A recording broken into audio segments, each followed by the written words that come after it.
ప్రత్యేకమైన సువాసనతో మా గార్డెన్కి చక్కటి నిండుదనాన్ని తీసుకొస్తుందండి ఈ సింహాచలం సంపెంగ. మా ఇంటికి ఎవరొచ్చినా కానీ ఈ సింహాచలం సంపెంగ పూల మొక్క దగ్గర ఆగిపోతారండి. ఎందుకంటే గార్డెన్లో రకరకాల పూల మొక్కలు చాలా ఉంటాయి.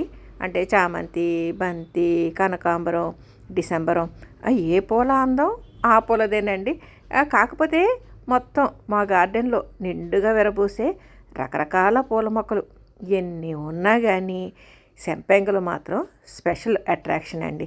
ఒక్క పువ్వు కోసి ఆ వచ్చిన వాళ్ళు అంటే గార్డెన్ చూడటానికి వస్తారు కదండి, వాళ్ళ చేతిలో పెట్టామనుకోండి ఎంత హ్యాపీగా ఫీల్ అయిపోతారో. ఇదేనండి సింహాచలం సంపెంగ. దీంతోపాటు ఇంకొక 4 రకాల సంపెంగలు కూడా ఉన్నాయి. ఎన్ని రకాల పూల మొక్కలు ఉన్నా కానీ మా గార్డెన్కి స్పెషల్ అట్రాక్షను సంపెంగలండి. అందులో ఈ సింహాచలం సంపెంగ నిత్యం విరబూస్తూ భలే కనువిందు చేస్తూ ఉంటుందండి.